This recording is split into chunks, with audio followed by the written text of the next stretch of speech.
Doc.com's purpose is to provide free basic healthcare globally, kind of like telehealth. And with me is CEO and founder Charles Nader to talk about Doc.com. And you have got some big things coming up.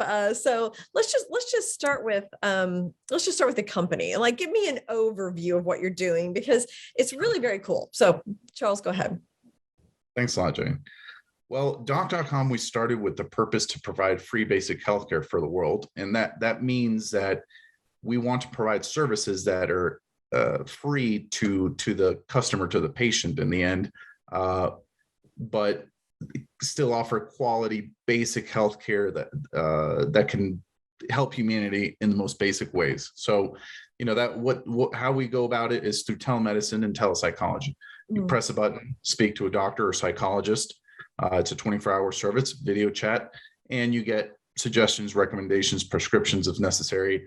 And you can also purchase products through our services. So that's really where we start making the money. We found other ways to monetize, and that's a little bit what we're doing now, where we've learned a lot through the pandemic, and that's basically what we do. All our efforts are geared towards providing free basic healthcare and finding alternative revenue streams to make it sustainable and got it. Available worldwide. Sure. Now, you mentioned some lessons you learned during the pandemic. How did that impact the business? Well, the formula, you would say, well, everyone is in a healthcare crisis right now, and you would need telemedicine services, which is true if you look at it just on the surface. But the reality is that with technology, there's always this learning curve that happens. And if you ask the majority of people still to this day, even after 2 years of the pandemic, most people haven't used a telemedicine service. If you ask anyone on the street, like, hey, have you actually spoken to a doctor on your phone, video chat? Most people will still tell you no. So there's still a learning curve that needs to happen. There's still a sense of trust that's happening that people are still just kind of adapting to. That's one thing. And the other thing that we learned was costs. Generally speaking, telemedicine, digital healthcare services are still too high cost. So our model for free basic healthcare, we're on the right path. So we also notice that people are willing to share certain information with doctors. It's still something that people are open to. So we learned many things. Mostly we learned what we needed to optimize ourselves as a company to pursue our goal in a faster way. And it was a huge learning curve that we went through, but it's mainly keeping the cost as low as possible. The need is there, and the learning curve, making it as easy as possible for people to use the service, because there's still a learning curve happening. Yeah.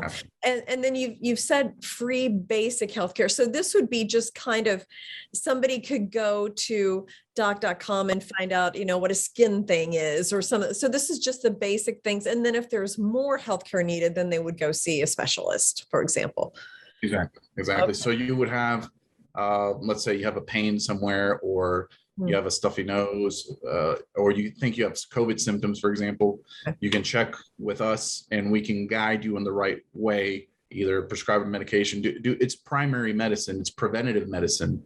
And same thing with the psychological part. We can guide you through, basic psychology to help you get you through your day, or if you had a bad day, anything, it happens to all of us. Yeah. Relationship problems.